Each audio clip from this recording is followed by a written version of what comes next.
Hi, good afternoon, everyone. My name is Danielle Edwards. Thank you so much for joining Jett Foundation's community webinar series. We're going to just take a few moments and let some of the other attendees sign on. We've got a bunch of families registered today, so just want to make sure everyone gets the chance. We'll kick it off in about 2 minutes from now, but we've got a great group of panelists ready to go, and I'm looking forward to having this webinar with all of you.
All right, everybody. I think we've got a bunch of people signed on now. We can kind of kick things off. Just again, everyone, my name is Danielle Edwards. I am Jett Foundation's Community Engagement Manager. I have been a part of the foundation now for almost 5 years. I have a brother that is impacted by Duchenne, which has kind of got my involvement within Jett Foundation. While you probably would have seen me at a workshop around the country hosting these, we're kind of excited to do these virtual. It's allowed us to really reach more families and get more education to families that really need it. This year, we're kind of focusing our virtual series on being better prepared as we have experienced COVID. No one could have expected that, and it's turned our world upside down. So we want to make sure we're doing our job as an advocacy organization to make families better prepared on some of the difficult journeys or transitions that they might experience when dealing with a neuromuscular disease. So today, again, I'm really excited to have 3 panelists joining us who all have children impacted by a neuromuscular disease that will be speaking on nonverbal communication and smart home devices that can better help you and your family take care of your child. So again, thank you all so much for joining us today. We're really looking forward to this. There is a chat section in the comments below. If you have any questions for the panelists, please feel free to drop those in the chat. We're happy to take questions at the end. We'll have our speakers speak first and then open up for Q&As. So with that being said, I'll kick it over to Susan first, but then we also have Steve and then Catherine joining us as well. So go ahead, Susan, who also has our special guest online, Stephen. Hi, my name's Susan, and this is Stephen, otherwise known as Harry Potter Jr. He is 18 and a half years old. He said a few words in his early life, and by age 5, he had lost all ability to talk. And he learned some signs. He can read the signs still, but honestly, due to Duchenne's, he can no longer do the signs. So back in junior high school years, he did an after-school program where he met his now BFF. And his BFF used a communication board to type out his letters and actually shared it with Stephen. So the after school staff actually showed me that. They're like, well, Stephen knows how to read. He can type. I'm like, what? And over one day, and we worked on it some more, and we perfected it pretty much for us. All it is the equivalent of a QWERTY board printed out on cardstock, thick cardstock, and thick laminate. We have some on some thick foam stuff, but it's harder to laminate. And we have these all over the house.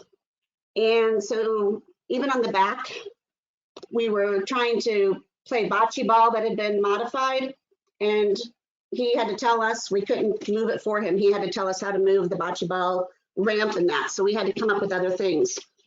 So Stephen points to the letters and spells things out.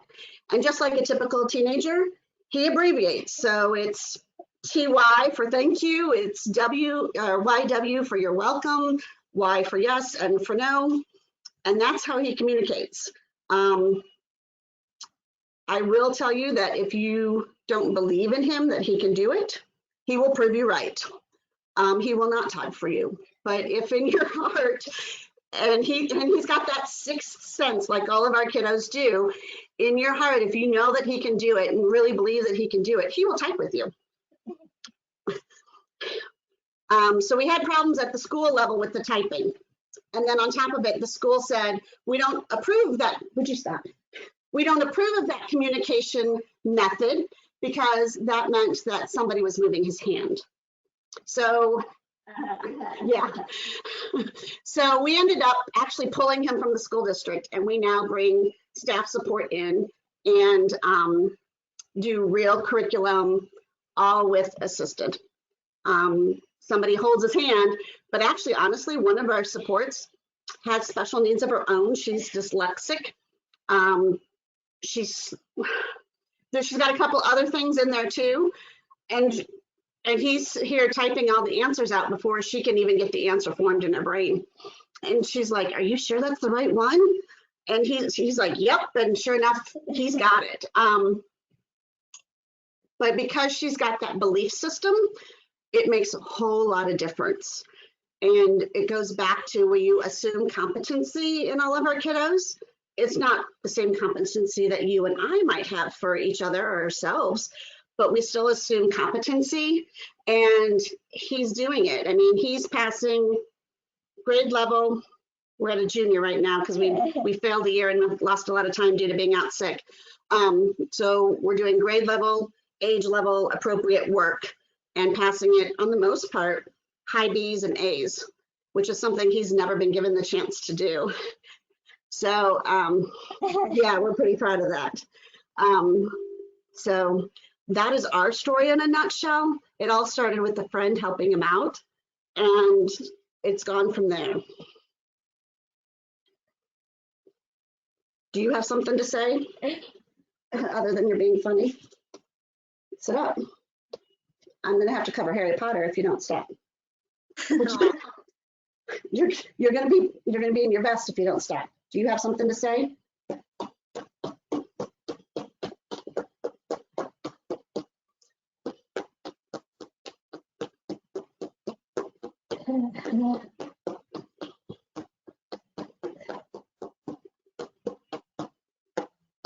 He goes, yes, I need support, but it is me answering the questions.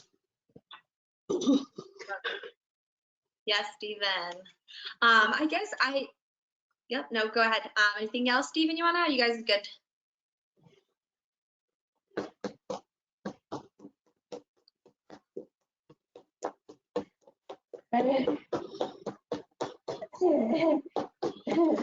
I'm good for now. I'll take questions later. Awesome. All right. Well, thank you guys for sharing that. With that being said, I'll throw this over next to Steve. Hey, our story is kind of similar, but has its differences. Our daughter Megan is 38 years old. She was born with a neuromuscular disorder called congenital fiber type disproportion. It fits within the general framework of muscular dystrophies,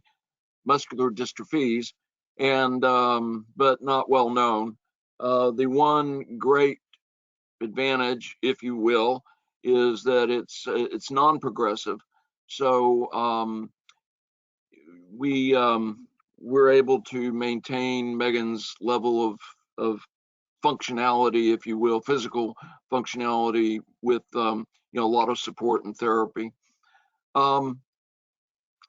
We got into augmentative communication using a computer-like device back when she was still in grade school.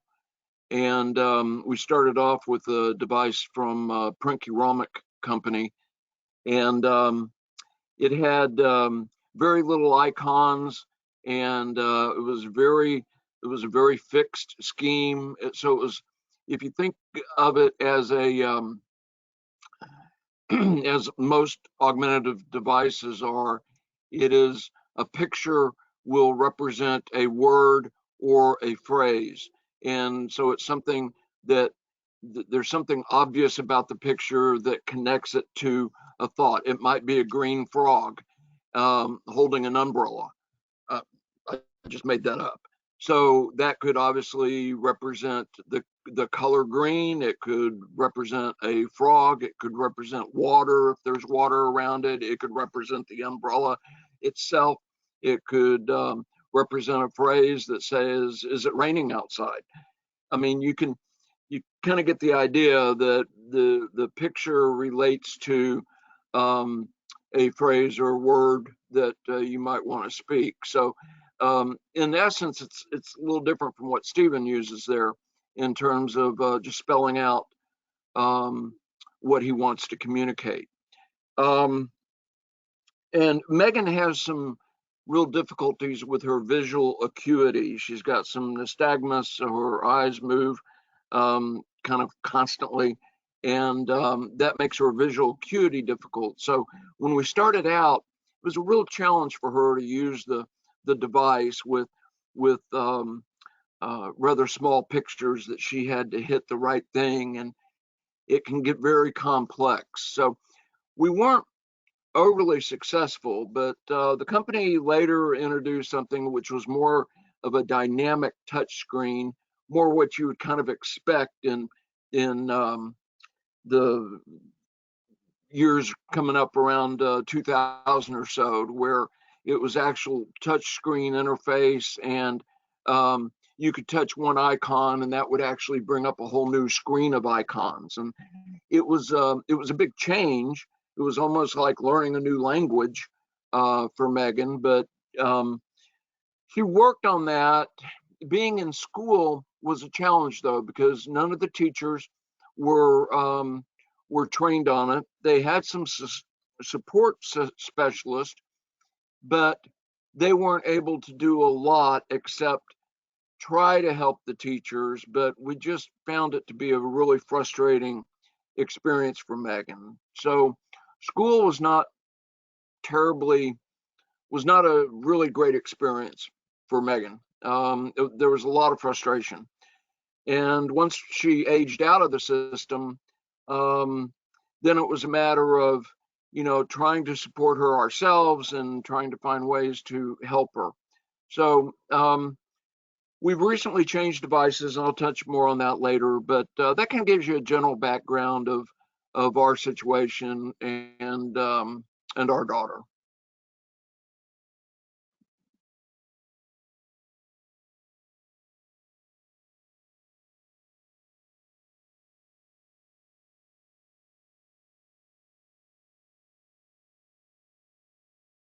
Did you want me to go? Sorry.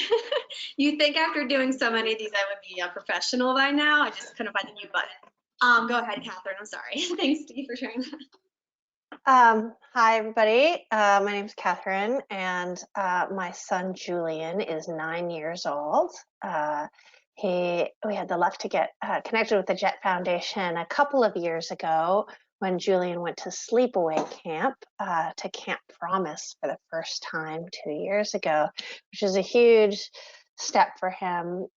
He has Pompe disease, which is a muscular dystrophy that's fairly rare. I won't say too much about it except to say that there's a fairly intense treatment that he goes and gets infused with a treatment all day, every other week. And that does arrest the degeneration, the progressive nature of it somewhat. But because the treatment is fairly new, still just over a decade that it's been getting into kids, there's like lots that isn't known about what their abilities may be over time. And it's a small community, right? It's you're sort of trying to figure out from connecting with folks and trying different things out. And we were really lucky to be connected with a really strong Birth to 3 program after Julian was diagnosed at 6 months. And they moved him quickly into an inclusive program where they had experience with assistive communication. And they basically started with a binder that had picture grids for different areas, different types of activities. And Julian honestly never really strongly took to this. He, you know, but I think it was a really good thing to familiarize him with that capacity and to start to encourage him to think about how to use other forms of communication besides his voice. His voice, he loves speaking, he loves singing, and he has great vocal tone, but very little articulation. Pretty strong vowels, many indistinguishable consonants.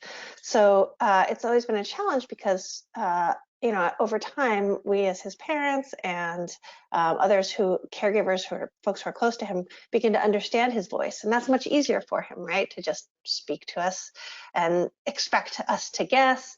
So something we focused a lot on is understanding alternatives for people who don't know as well, and working on speech repair. Because there's oftentimes, I mean, you know, 9-year-olds, they can be a little random. And so he'll bring something up out of the blue or be singing some song that I haven't heard, and I'm expected to understand what he's saying. And so, you know, it's easy to get frustrated with that. And so, you know, what has now become his talking iPad has been a source, you know, a primary way that he can repair his speech, especially as he gets more frustrated, to be able to communicate that. So yeah, it was the binder with the different sort of pictures kind of got him used to it. And then pretty quickly, when he was 3 and going to enter the pre-K program through Seattle Public Schools, that's where we are, they gave him an iPad with touch chat, a touch chat program, which is sort of predictive. It's very similar in that there's pictures, buttons are labeled, but he very quickly started moving to the letters part, just spelling out things. And he'll sometimes navigate to different sort of words and concepts. There's, you know, a section on action, which is basically verbs, and describe words, which are adjectives and so on. But mostly he types in there now when he wants to. And he uses it. You can program the buttons, which has been sort of also a really useful thing that we've been able to do with him to kind of understand what it is that he wants to talk about, to program in phrases. We had hopes that that would allow him to kind of connect quickly, you know, get that wording out when he was talking to somebody new, like, wait a minute, give me a minute to form my answer, or simple things like, I need repositioning help.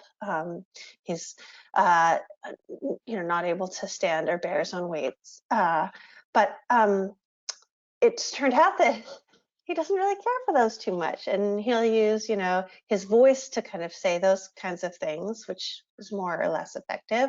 And then he wants to use the phrase programming to put in jokes. And honestly, I mean, I think that's wonderful, right? Because what is our communication as people? I mean, it's not just function, right?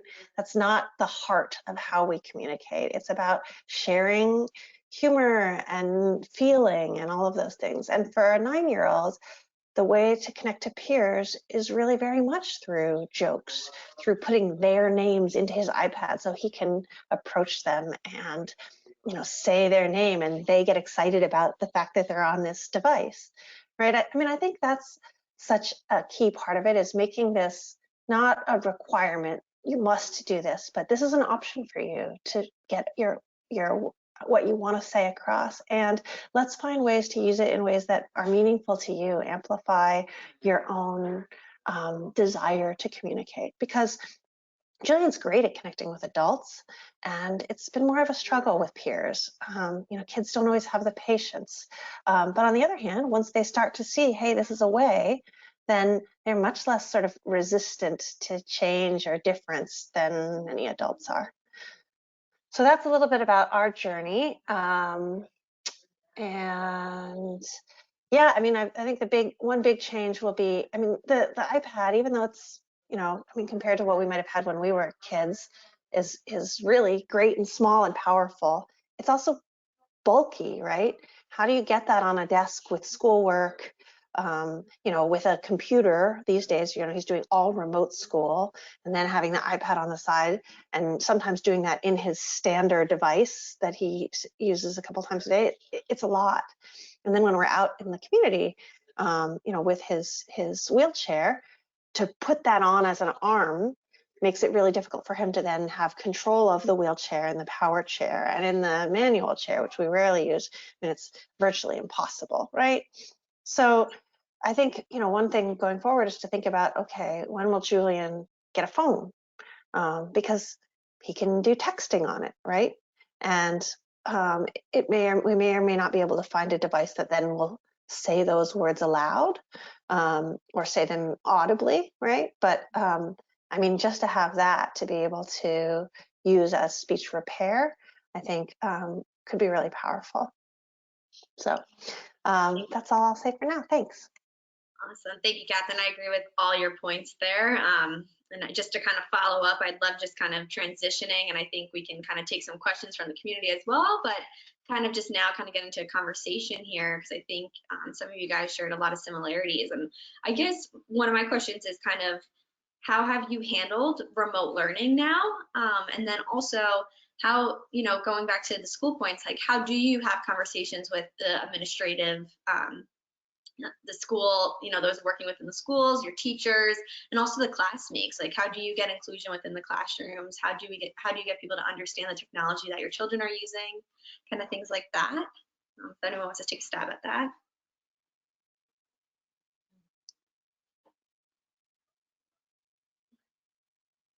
Catherine, you're probably the best. Okay. No, I'm sorry. You're probably the best one to answer because we're not done in a live classroom. Yeah, I mean, it's a constantly moving target here, right? Here in Seattle, we have been out in entirely remote school since last March. They are now talking about sending back some teachers and students in the lower grades beginning in March of this year.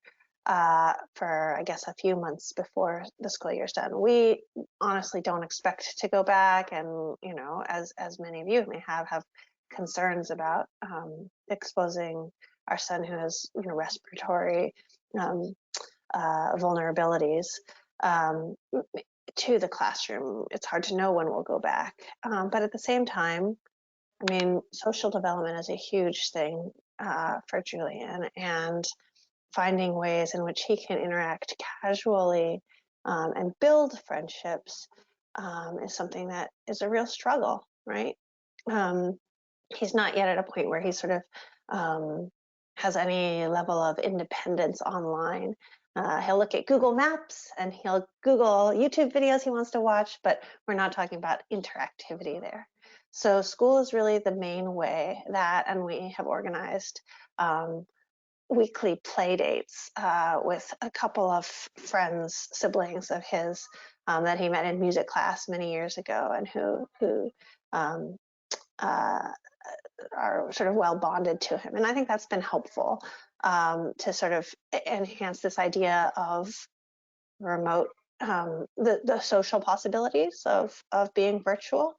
And his teacher has frankly been super great this year. Last year, as we were going into the end of the school year, remote learning for the first time, I mean, it was just, as you can imagine, I'm trying to think of a polite word for it. Maybe you know the one I'm thinking of.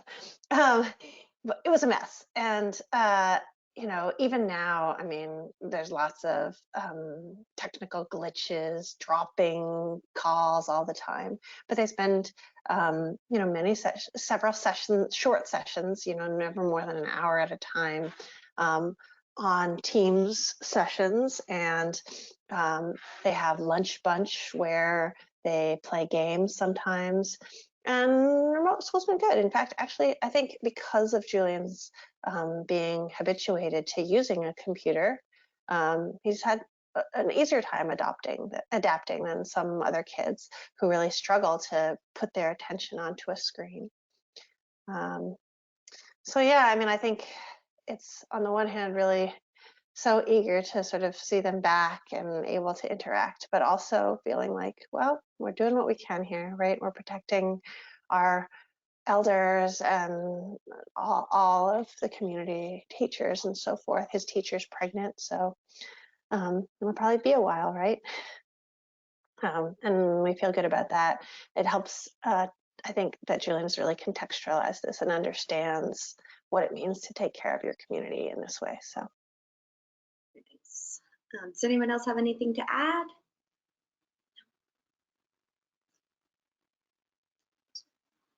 All right.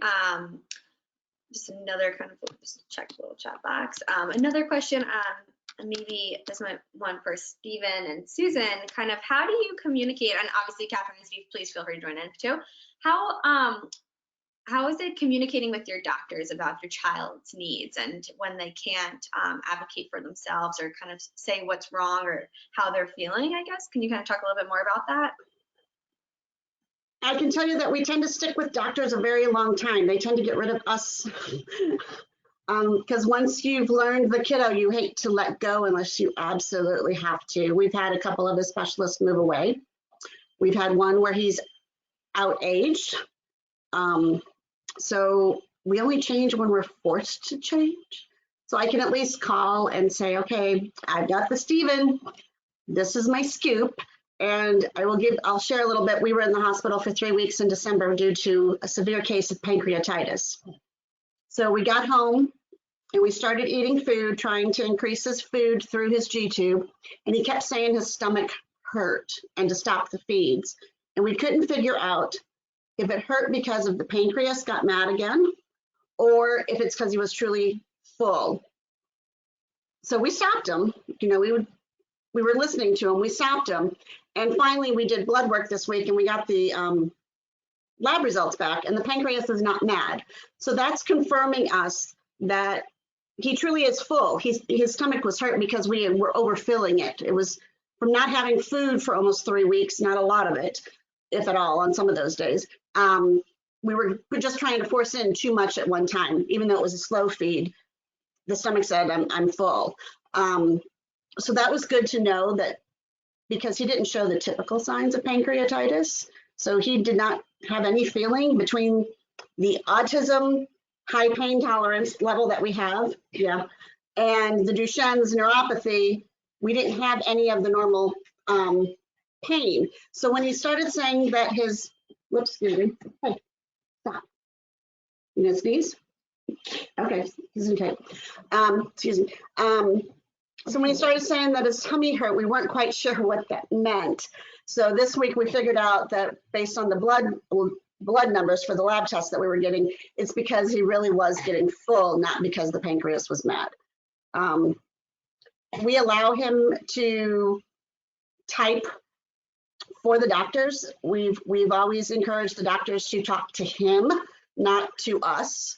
Don't talk over him, talk to him. This guy took medical terminology as an optional class because he wanted to know what his doctors were saying about him. That's pretty damn good, I thought.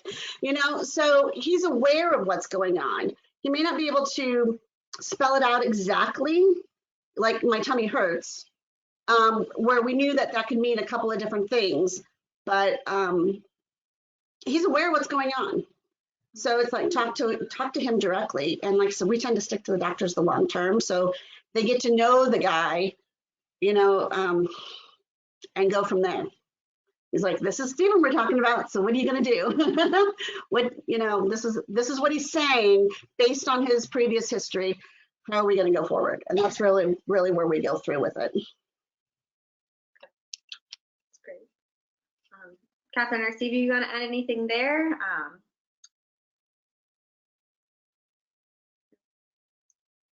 All right. I think Julian's at an age where, I'm sorry, Daniel, who is that to? Just if you guys want to chime in there. Okay. Yeah, I would just like to agree with Susan there and emphasize the a lot of people that you encounter, physicians, I mean, anybody in everyday life, have a tendency not to address your child directly and talk about them rather than to them. And that's something we also strongly discourage. And because especially if you're using any type of assisted or augmentative communication, it's imperative for them to be able to have the opportunity to speak for themselves. And, you know, for people to help people learn to be a little bit more patient, because it will take, you know, a little bit longer. Stephen's awful fast on that board, but it takes Megan a little bit of time sometimes to be able to express herself. But you know, eventually people get it, and they will become a little bit more patient and learn to speak to your child directly, and rather than expecting us to speak for her, because that's just it's just impolite. I mean, we wouldn't want anybody speaking for us. So and our children don't want that either. So especially once they're adults. Yeah, I would say, I mean, that's a lesson that I've had to learn too. It's hard because you want your child to be able to express what they want to. And so I have found that I have to check myself from interpreting for Julian when he's trying to use his voice.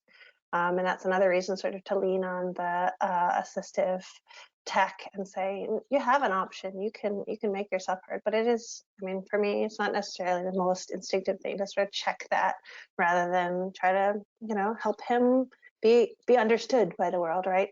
It's kind of, you got to remember you're teaching a kid to fish, right? But I did want to also just make a comment that there are many wonderful people in the medical system, as there are in all walks of life, and the system is terrible. It's not supportive of families, especially of patients who have complicated, evolving conditions, durable medical equipment needs, etc. I think anybody who's on here because they have a connection to a person with Duchenne's or another muscular dystrophy knows this. And I think, you know, we have to keep trying to figure out how do we advocate as a group for improvements in this. Currently, we are trying to scrape together to pay a consultant to help us in replacing his power wheelchair, which is 5 years old, which he has clearly outgrown. Because when we wait on the elements of the system to help us do it, they have no idea what to recommend in terms of equipment that is a good fit together and for him, that will be durable, that will evolve with his needs, that are affordable and or can be approved by insurance. Insurance, its default is to say no. And we have had to go, when we got his first power chair, the one that he has now, we had to we got rejected twice, and I had to take it to the plan administrator because I work for I worked at that time for King County, the county we live in, and we were a self-insured organization. And so I had to literally get them to renegotiate the contract because it seemed so crazy that a kid who clearly needed a power wheelchair wasn't going to get one because, oh, he had a manual wheelchair, right? I mean, how is that developmentally appropriate? So these kinds of things, having our doctor, our primary care, the person who follows us in biochemical genetics tell us, yeah, we rely on you parents to tell us what the latest developments are in your child's disorder. I mean, it has to change. We have to find ways to say, you know, these patients are important, and it's not about just, you know, it's not retail, right? They don't go in and buy one thing and then you're done, right? We got to find ways to make these things fit together so that they have the dignity to be able to be out in the community, to be able to communicate, and to be able to figure out how they fit in and can incredibly valuably contribute. So that's my little soapbox for the moment. I think we all can agree with Catherine on that one. And I'd love to chat a little bit more with you offline because I have some ideas and ways we can kind of work together there. I think I say all the time, you know, why develop or create something if people aren't going to have access to it? You know, why create these devices if it's just going to be held above people's heads at the end of the day too? And how valuable they are to the families and how much change that they really can bring. It's incredible to see, but I think, you know, we always are constantly fighting, but I think we'll get there one day, hopefully. But yeah, that was great. Thank you so much. We did have some questions as well that I think are really great.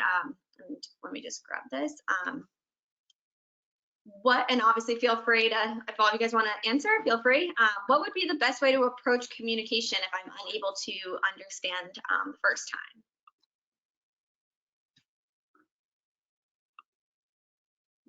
Danielle, do you mean you as a recipient or somebody? Is this sort of advice that we would give to somebody who's attempting to engage with our child? Yes, sorry, hold on. I didn't see the top. Oh, I have the whole thing now. Sorry, guys. Wanting to find the best way to approach communication, also wanting to avoid asking for clarity from a guardian or someone else near them. What would be the best way to approach communication if I'm unable to understand the first time? Is it frustrating or insensitive to ask an individual to use their device for clarity or to continue to repeat themselves? You want me to, that was long, I can repeat that too. I can respond a little bit and say, I mean, it's situational, right?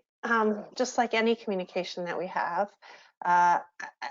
This is something that you might experience with an older parent, for example, who just doesn't seem to hear you anymore, right? Sometimes you just ask them to repeat themselves, and sometimes you work on doing it another way. Sometimes you do a little guessing. None of those things are inherently disrespectful, but it's about observing them. What is it that they're struggling with, or what is their temperament? If they're feeling really impatient, I mean, one way to say is, yeah, I'm not getting it. Can you help me with your device? Help them help you.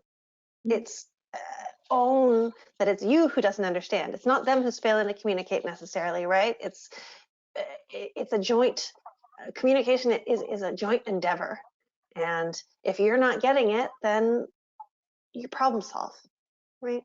Yep. Yeah, I totally agree. And it's okay to ask. I mean, and to work through it and to figure it out. And the fact that you're concerned enough to want to understand, that is more powerful than anything else, because you're showing that you're concerned and you're engaged. And as long as you're making an effort, it's the people who just disregard and go on that's when it's hurtful. So Even with Stephen, he can type out the answer and I'm like, that makes no sense to me. You're going to have to spell it out. You don't tell me a different way because I'm not understanding what you're saying. Yeah. Their brains think a little bit different than ours. Let's be for real. Yeah, I love Catherine's point. Let them show you. I think that's just so true. I guess Catherine, you touched on this, and I'm sure again all of you guys, frustrations when you're not understanding, or you guys are failing to kind of communicate or see the same level. What are some ways that you as a parent kind of cope with that? Is it through meditation, kind of taking a 5-minute break outside, and how does your child handle frustration? If that question makes sense. But You really want us to show all our dirty laundry here, huh? I mean, I'm sure many of you have encountered that thing where people say, oh, this only happens to people who can handle it, and you're such a hero and all those things. I'll tell you that right now, not a hero, can't handle it all the time, doing my best. Sometimes, yeah, I mean, I've tried a little meditation and yoga, and that's for me. That's finding ways to sort of be who I am and take care of me. But in the day-to-day, I mean, Julian's taught me a lot of patience, right? He's incredibly able to deal with just a huge range of things. And you know, we have this tradition where in the evenings when I'm putting him to bed, I'll ask him about his apple and his onion, the good thing of the day and the thing that was more challenging, maybe made you cry a little.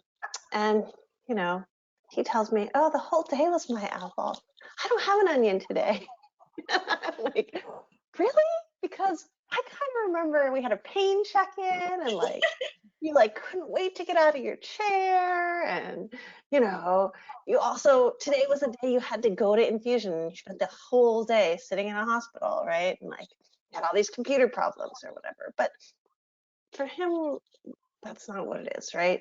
If just as Steve was sort of saying, if you are getting to engage with people who seem interested, who seem to care, who want to have an exchange, I mean, it's great. Like he's a happy kid.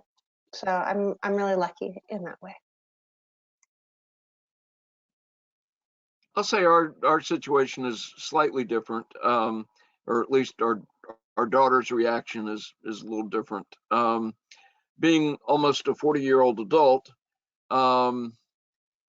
she's got a small level of tolerance for her parents, who are her primary caregivers, to if we don't get it, if we don't understand. It's kind of like, and she will just give up on us every now and then. It's kind of like, okay, after 40 years, if you don't get it, then I quit.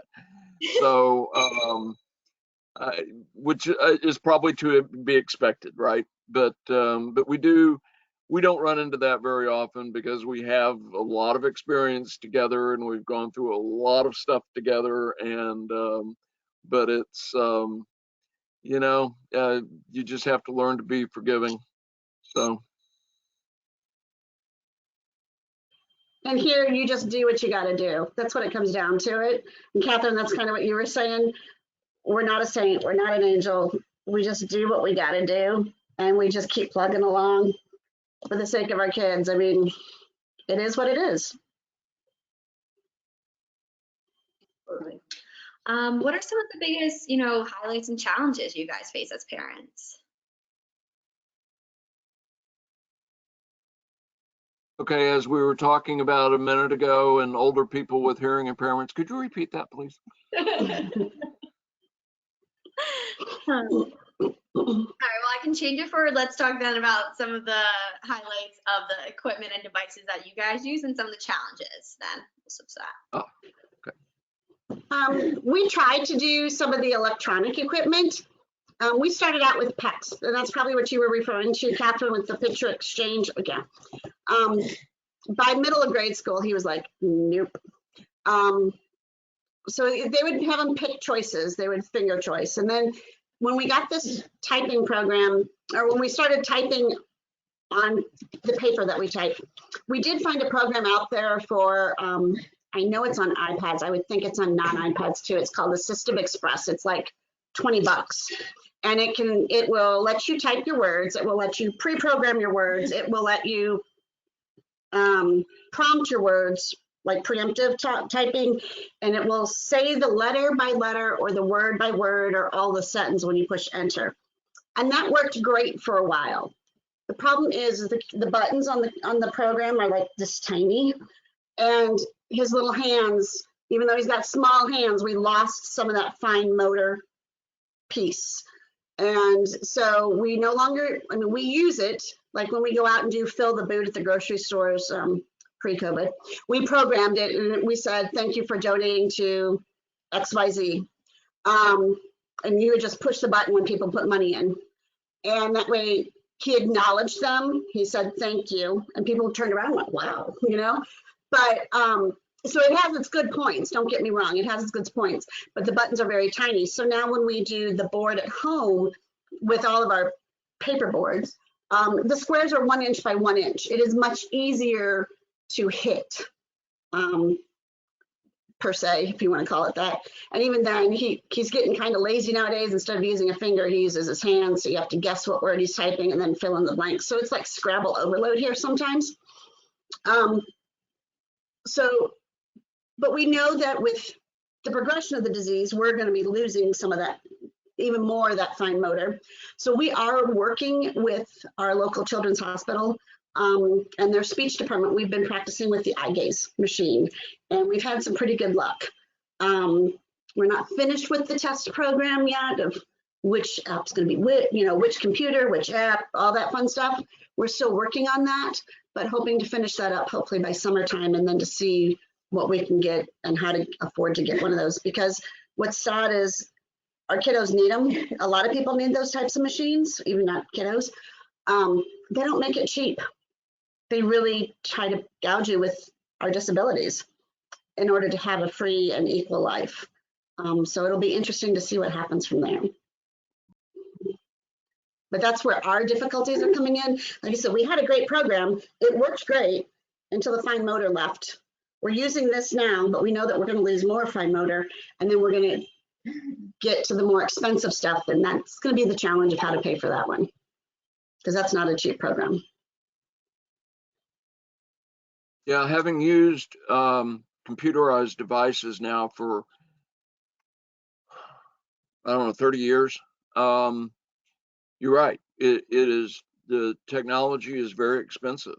And just like Catherine was saying about DME in general, it's getting it approved for funding is extremely difficult. Yeah, but there's a lot of alternative sources out there. When we lived in Texas, we found out that the communications, there was a communications agency in Texas that would provide certain TTY devices, for example, for hearing impaired individuals, but they also would fund augmentative communication devices. And so we got one of Megan's devices paid for by them. She got a iPad with the ProLoQ software on it, and it from a nonprofit organization that we had actually very loose connections to. So, I mean, there are sources out there. It takes a lot of time. It takes a lot of effort. I will give my wife just extreme kudos for being patient enough to work that network and to find those people and to advocate for our daughter. And then you've got the whole medical side of it as well. And this is where having especially a family practice doctor that you can go to who understands your child's needs, that you can go to and just say, this is what we need. They know you well enough, they trust you, that, okay, yeah, I get it. So I will write the script that you need, and then you typically have to have a letter from a professional, a therapist or somebody to justify the need. And in a lot of cases, we simply offer to write the letter ourselves and give it to them, and they will print it out on their letterhead. So, they don't take offense to that, because it's hard for them to figure out exactly how to word it that's specific to your child. And if you offer in just a sincere way to help, a lot of people will take you up on that. And so that's kind of our standard operating procedure now. Yeah, I totally agree of what a concern it is, Steve. And it seems so crazy to have to it's always a one-off, right? You have to sort of figure out what the technology is yourself a lot of the times, and then get it funded. So I would say, just, for us, of course, we've been in school. That's been sort of the primary way that we've gotten introduced to assistive technology and stuff, and we're really lucky in the school district. Seattle has a lot of challenges. We're now under federal oversight for failing to deliver special ed services during pandemic. But I think in some ways the pandemic has sort of pointed out these things are possible, right? They suddenly had to come up with a lot of computers and a lot of ways to improve access for kids. And if they can do that, then they can certainly figure out how to make sure that the kids who need assistive communication devices have them in their school setting. So I would just encourage parents, you know, learn as much as you can about IDEA and the other guarantees that the federal government gives us in terms of what school districts have to provide, and be relentless, sort of ask for those things, find your allies in the school system. You know, if you find somebody in the communications department or, you know, wherever, technology department who seems to know what they're doing, you know, support them, make friends with them, ask them how you can advocate for them to get budget released. We've found sometimes that like a thing will be approved, but then the budget won't be released for it. So it's like, okay, well, I guess we're just waiting, right? No, we're calling the school board. So be vocal, be politely vocal. Yeah. And then I would say the other big thing, just in response to your question, Danielle, about challenges is how do you integrate all these different things, right? How do you figure out how to I mean, Julian doesn't have the dexterity to write math problems out, right? So you got to have a device that helps that at the same time as you have a device that's doing the speaking, right? And then he wears hearing aids, and so he's plugged into a remote mic that the teacher has to learn to use to, you know, be able to speak more directly to him. And all of these things together and wearing them and making sure they always have batteries, like, and they're not creating feedback with each other. It's a challenge, right? You're sort of always trying to balance those things. Uh-oh, we lost Steve.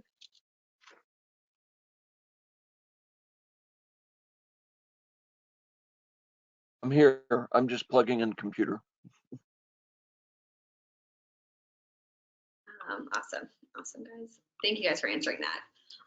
That's really helpful. And I think at the end of the day, you know, that's something we kind of always say at Jett Foundation too. It's you do have to be your own best advocate, not only for your family, but also for your child, and to really push your child as well to advocate for their needs at the same time. I guess we'll leave off on a positive note. I just would love to hear a little bit more about some of, you know, activities or opportunities and programs that you guys utilize for your children. Not to toot our own horn, but I'd love to hear about Camp Promise experiences, like things like that your child connects to and gets to participate in. I've got a fussy guy here, so I'll go real quick, and I may have to go push him out real quick.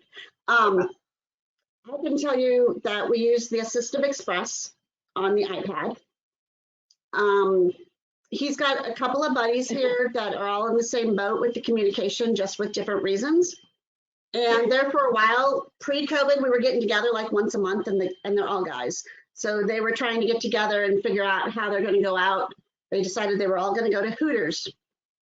And so we told them that they had to be able to communicate with their dads, because most of them don't enjoy communicating with their fathers. They use their moms. That the moms were not going to go, and they were going to have to figure out how to communicate with dads, and then they could go. And then COVID hit. In the meantime, they said that they were going to write a book about communication and how their communication different from other people. And they were supposed to each do a chapter, and I don't think it's gotten very far. They did try to do some Zoom meetings, but we've got high school through college, and to get to Zoom meetings on the weekends with the guys, they were on Zoom overload, and they said no. So hopefully come the summertime, we'll be able to go at least outside to a park and spread about and be able to communicate that way and have a social life that way. And the one app that we have found that Stephen enjoys, and he can call it, we can text grandma and say, hey, can you hop on? There's an app called House Party. It's free, but it plays some games and allows some, I mean, it's almost like a FaceTime, but not FaceTime. But it allows you to talk and see somebody at the same time. It's a free app. And we play Uno with grandma when we get bored. And you can have a couple of others. I think you can go up to 4 or 6 people. So you have all your friends sign into this program at such and such a time, and you all play Uno together. So it's been kind of fun that way. And those tend to be our fun go-tos, other than his normal YouTube or cartoons, Nickelodeon, while his food is going or something like that. I know you're ready for a rest. So that's what we've been using. And then we utilize the technology then for school, because it's all based on videos and A, B, C, D, answers. So that's kind of different, but it works. Susan, go ahead. I'll let you guys go. Thanks, Stephen, for joining us as well today. It was great seeing you. We'll see you guys sometime soon, though. Thanks again for joining us. He says, thank you for having me. I'll be right back. All right. Stephen, Catherine, if you guys want to take over. Will you re-guide me towards the question, Danielle? Yeah. It's about positive social experiences or positive experiences with communication, or what are we? If you want to kind of take a jab at both of those, but kind of just, sorry to put it on you guys. But yeah, just kind of some of those positive experiences that you have seen or been able to participate in with your child, whether it be through communication or through a type of program, like Camp Promise or something like that. Yeah. Well, Camp Promise was absolutely phenomenal for Julian and frankly for his parents. To have somebody else kind of be the one and figuring out a little bit about how to let go of like what's going to happen. And you know, he's really excited. There he goes. Hey, Julia.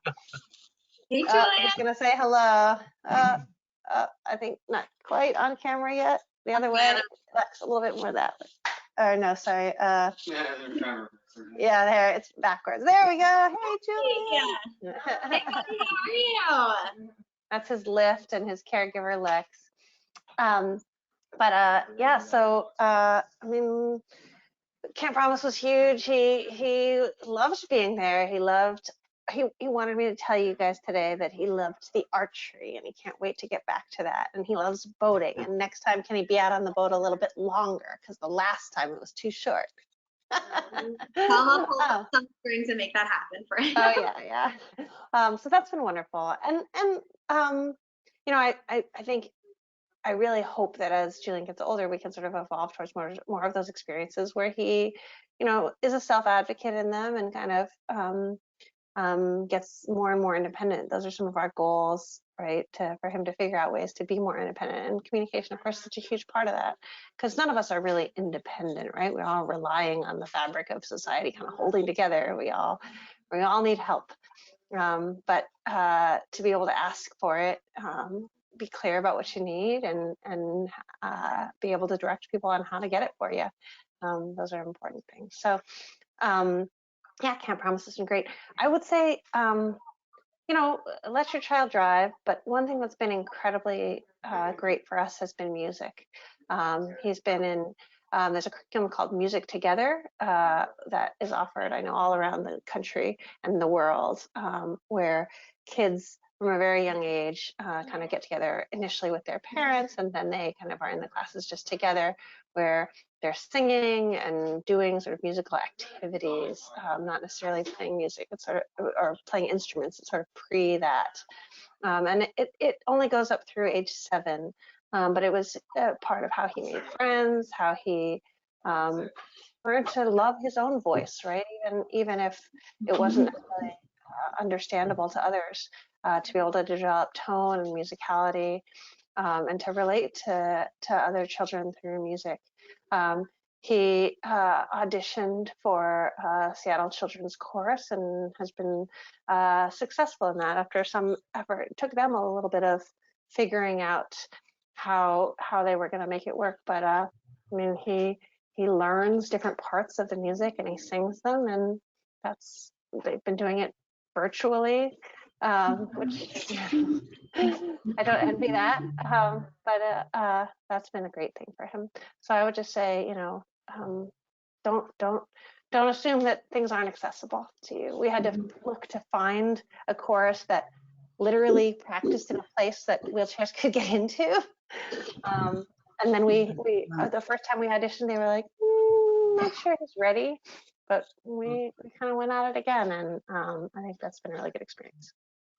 I'm gonna have to jump off myself because unfortunately I have another meeting. No, go ahead. Appreciate it. You're fantastic. Thank you so much. Yeah, really great. Thanks for having me. Nice to meet you. Yes, finally. I will follow up with you as well. Thanks, Catherine. All right, and Steve. Megan is a very, very social person, and the last year has been, pardon me, extremely difficult for her. And she loves being around people. I didn't mention this earlier, but in lieu of using her communication device, and what she does normally at home is sign, because she's completely nonverbal. And so we understand her signs and we communicate just fine without the device. But and so as a result, we switched devices a few years ago, and she hasn't become really proficient on her new device. And this last year has been a huge setback on that. And the fact that we don't use it that much at home has not helped either. But you know, anytime she loves being with people, she loves being out, and you know, the communication is key to any of that, whether it's, you know, being at camp, or we found through our local parks and rec, they have specialized recreation, being involved in that, or Special Olympics, or when we were in Texas, we found a theater group that kind of opened up a program for people with special needs, and Megan was part of that. Absolutely loved it. Learned to do her lines using her device in plays that she did, and just had a great time. Loved being on stage. But you know, it's just getting out there and being with people, and obviously that's been a real challenge. She goes to a day program 3 days a week normally, but that hasn't happened since last March. But fortunately, they've done some Zoom stuff, but that's only, you know, 1 hour a couple of times a week. So, you know, and to find these things a lot of times can be a challenge. I mean, we've talked a lot about the challenges, and it just means it's a lot of work on us as parents, or caregivers, is to get out there and find these things that are opportunities to try and match up activities that meet with our child's interests and abilities somewhat. Less emphasis on that, because a lot of times the things that we aren't sure if they're going to be able to do. I mean, I couldn't have imagined Megan actually being in a play and speaking lines until we kind of got into it and started working it and figuring out how to make it work. And she ended up doing a fantastic job. So you got to work at it and find those opportunities. Find the way. God, oh, that's so nice. I love that. Thanks so much for sharing that, Steve. If there's anything else you guys want to add, or a piece of advice that you'd like to give to some of the folks in the community, feel free. No? All right, then. The one thing I'll just add something real quick is specifically in the electronic augmentative communication, the device industry. Fortunately, there's a lot more options out there than there used to be. The trick is, and I think Susan touched on this as well, and that is finding out what fits best with your child. Now, finding someone who can help you with that is remarkably challenging still in this day and age. I can't believe that this area of augmentative communication has not advanced more in the last 30 years that we've been involved with it. And finding people, speech pathologists who really understand augmentative communication and who can help your child become proficient in it is still a remarkable challenge. Finding consultants or, you know, private agencies who are able to do this, it's just hard. and we become dependent upon the vendors themselves, which is a two-edged sword. And you know, unfortunately, my experience has been, I come from a technology background. I spent 40 years working in technology, so I have a leg up there. But so I'm lucky in that I have that background, but it's hard, and I won't try to mince words on that and put a pretty bow on it. It's hard. It takes work. It takes effort. It takes time to find people who can really assist your child. And you can't always believe that one solution is going to always work right. But thank goodness there's a lot more solutions out there than there used to be. There's at least, I looked up earlier, there's at least 4 or 5 really good augmentative communication apps that you can download for an iPad. Then you can run into issues. Our daughter has to have a key guard because otherwise she hits incorrect responses all the time, the wrong letter, the wrong icon, whatever it might be. And sometimes that's hard to find for an iPad, but there are companies that are starting to make them now. So it's you still got to kind of put it together. And so try to find a consultant in your area. If this is something that you're trying to do, try to find an organization that specializes in augmentative communication. There's a few out there. The one that we had in our area, we live in Tacoma, Washington. The one we had in our area didn't make it through the last year, and they shut down, unfortunately. And I will put myself out there and say, if we can help, we've had 30 years experience. We're certainly willing to provide a little bit of help if we can. We're happy to share what we've learned. So I'll just put that out there. Same here. We're willing to help out too. It's a lot of trial and error. It's a lot of plugging into special needs, whether it be for us, we're dual diagnosed, so we have the autism side that we plug into as well. Then you get the physical side. I was on a Zoom last night of camps for kiddos. Some go up to age 18, some don't age out, and some can handle the medical the complications that we have with Stephen, because we're like a mini hospital room in him. And I reached out to side chat and I'm like, can you handle this? This is something different. And she's like, not a problem. I'm like, wow, be checking in with you soon, you know. And she was only 2 hours away, which is good. Where unfortunately Camp Promise is a little bit further each direction. But it was something to check into. It was for 4 nights. And Stephen's like, because I had him sit on the call. I'm like, he goes, that sounds fun. And I'm like, well, we'll check into it. I didn't tell him there was a Harry Potter week though. So, yeah, I thought that was a good theme.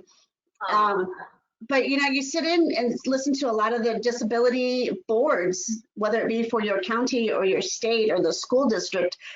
When you end up making your own support system anyway with all of the special needs parents that you meet in your area, and you just network from there, and they're like, hey, have you heard this? Hey, have you heard that? And that's really how we get a lot of our fingers, you know, our fingers out in the different bowls.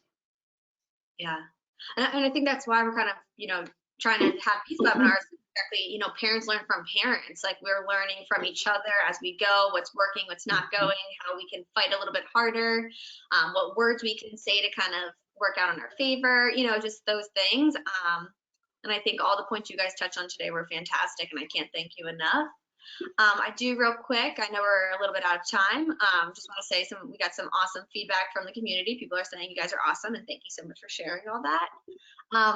Yes, so person asking, yes, it will be recorded. We will share this as well. Feel free to share with others you may know that might benefit from the community watching this video. But then also, Steve, someone asked if you could share the list of those 5 apps that you mentioned. Mm-hmm. Do you by you just name them at the top of your head, or if you could follow up with me in an email and I can send it out to the attendees. Sure, happy to do that. I'll also include my contact information.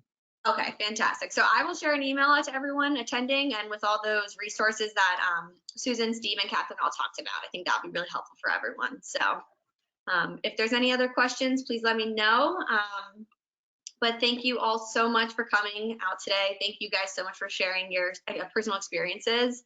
I think everyone who attended today is going to walk away knowing something and have benefited from this presentation. So again, big claps to you guys. Thank you so much for being here, and thank you for all that you do for the community. I'll let everyone go though. Have a wonderful Friday and a great weekend, and join us again on another webinar in the next few weeks. So Sounds good. Thank you. thanks, guys.